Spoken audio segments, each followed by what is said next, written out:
نہیں پتا کون ان کو لے گیا، کس نے ان کا ذہن بنایا، کہاں سے ان نے ٹکٹ لیا، کیسے وہ گئے، اور سعودیہ کو ٹریول جو کیا وہ تو محرم کے ساتھ ہی ہونا چاہیے تھا نا، اور نہ مجھ سے اجازت لی گئی۔ میں تو یہی چاہتا ہوں کہ وہ ان کو سیف طریقے سے لائیں، اور یہ میرے ساتھ بہت بڑی نیکی ہوگی، میرے اوپر بہت بڑا احسان ہوگا اگر میرے بچوں کو لے آئے۔ میں تو یہ چاہتا ہوں کہ برطانیہ جیسی حکومت جہاں پر انصاف ہے، جہاں پر عدل ہے، جہاں پر ہر چیز کی آپ کو ضرورت آپ کی پوری ہوتی ہے، ایسی اچھی حکومت کے ساتھ غداری نہیں کرنی چاہیے۔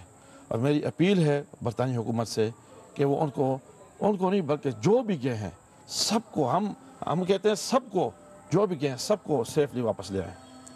آپ کو اپنی بچیاں یاد آتی ہیں؟ بہت زیادہ، مجھے اتنی یاد آتی ہیں کہ میں رات کو سو بھی نہیں سکتا، کبھی کبھی میں سو بھی نہیں سکتا، ان کی یاد میں جاگا رہتا ہوں۔ اور ابھی وہ پتہ نہیں کہاں کس مرحلے سے گزر رہی ہوں گی۔ رات کو نیند بھی نہیں آتی یہ سوچ کے کہ وہ کیا کر رہی ہوں گی، کھایا ہوگا نہیں کھایا ہوگا، ان کے ساتھ کیا سلوک ہو رہا ہوگا۔ آخر ایک چونٹی مرنے پہ بھی آدمی دکھ ہوتا ہے، یہ تو پھر اب میری بیٹیاں ہیں اور 9 بچے، اور 9 بچے، 3 بہنیں، مجھے اپنے بچوں کی بھی فکر ہے، ان کی بھی فکر ہے، اور جو بھی دنیا جہاں سے گئے ہوئے ہیں مجھے سب کی فکر ہے۔ سب کو اپنے وطن کو واپس آنا چاہیے۔ تو آپ کیا کردار ادا کر سکتے ہیں ان کو واپس لانے میں؟ اور اگر بریڈفورڈ جیسے علاقے میں لوگ اس طرف سوچ رہے ہیں، آپ کا کیا کردار بنتا ہے؟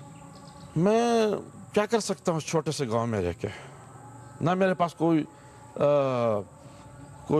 پاور ہے، نہ میرے پاس کوئی میڈیا ہے، نہ میرے ساتھ کسی کا تعلق ہے، نہ یہاں کی گورنمنٹ کا نہ وہاں کی گورنمنٹ کا۔ تو میں اکیلا اس 2 ہاتھ سے کیا کر سکتا ہوں؟ کس کی دعا ہی کر سکتا ہوں۔